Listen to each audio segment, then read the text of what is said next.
दोस्तों, आज की कहानी एक सवाल से शुरू कर रहे हैं। कहानी सुनने के बाद अगर अच्छी लगे तो प्लीज़ लाइक कमेंट शेयर करना ना भूलें और मेरे इस सवाल का जवाब प्लीज़ कमेंट बॉक्स में ज़रूर दें कि मरने के बाद क्या कोई कौवा बनकर श्राद्ध खाने आता है। बहुत मुश्किल है सवाल, लेकिन आज के दौर में ये चीज़ देखी गई है कि लोग अपने घर वालों को नहीं पूछते हैं, अपने माता पिता को नहीं पूछते हैं। जीते जी हम उन्हें रोटी नहीं दे सकते हैं, लेकिन क्या मरने के बाद वो कौवा बनकर रोटी खाने आएंगे? तो चलिए अपनी कहानी आज शुरू करते हैं। मेरे घर के बगल में एक बूढ़ा व्यक्ति रहता था जिसके 2 पुत्र थे। पत्नी का निधन कुछ समय पहले ही हो चुका था। बूढ़े व्यक्ति ने अपने दोनों पुत्रों की शादी कर दी थी। अब घर पर 2 बहू 2 बेटे रहते थे। जब दोनों बेटों की शादी हो गई तो दोनों में दूरियां बढ़ने लग गई। दोनों भाई हमेशा किसी न किसी बात पर लड़ने झगड़ने लग गए थे। ये सब देखकर बूढ़ा आदमी उदास रहने लगा था। दोनों भाई एक दूसरे के शत्रु की तरह हो गए थे। बूढ़े व्यक्ति को एक विचार आया कि क्यों ना इन दोनों को अलग अलग कर दिया जाए, अपना अपना कमाएंगे और अपना अपना खाएंगे। उसने ऐसा ही किया। अब दोनों पुत्र अलग अलग रहने लगे। बूढ़े व्यक्ति ने अपनी पूरी संपत्ति बराबर से दोनों में बांट दी थी। कुछ दिन तो बूढ़ा व्यक्ति अपने छोटे के पास रहता था, लेकिन छोटे बेटे ने उसके कुछ दिनों के लिए अपने बड़े बेटे के पास रहने को कहा। बूढ़ा व्यक्ति बड़े बेटे के पास चला गया। कुछ दिन तक ऐसा ही चलता रहा। थोड़े दिनों में बूढ़ा व्यक्ति बीमार हो गया। उसे दवा देखरेख की जरूरत पड़ने लगी।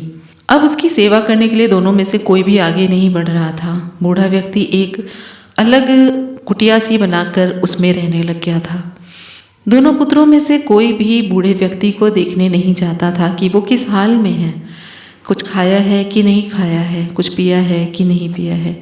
किसी ने ये जानने की ज़रूरत नहीं समझी। 4-5 महीने बीत चुके थे। बूढ़े व्यक्ति ने रूखा सूखा खाकर दिन बिता दिए, पर उसके पास जो पैसे थे वो अब ख़त्म हो चुके थे। अब उसके पास ना ही धन था और न ही काम करने की ताकत थी। खाने के लिए अनाज भी खत्म हो चुका था। उस व्यक्ति ने दोनों पुत्रों से मदद मांगी, पर दोनों में से एक ने भी मदद करने के लिए हाथ नहीं बढ़ाया।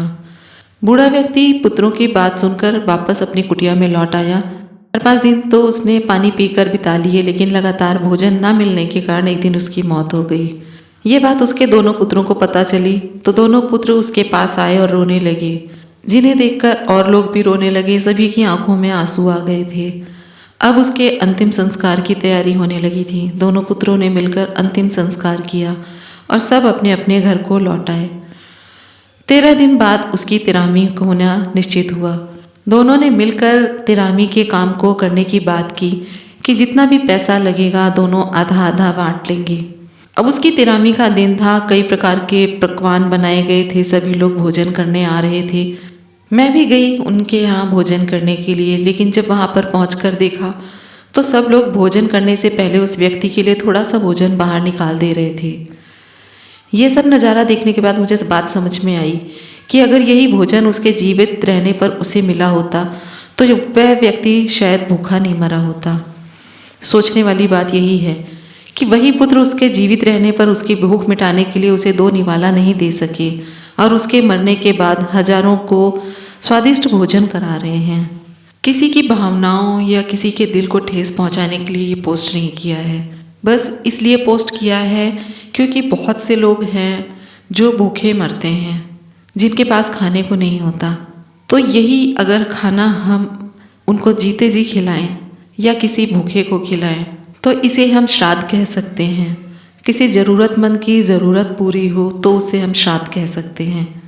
भीड़ इकट्ठी करना श्राद्ध या तिरामी नहीं होती। मरने के बाद किसने स्वर्ग देखा है, नर्क देखा है, इसका पता कौन लगाएगा।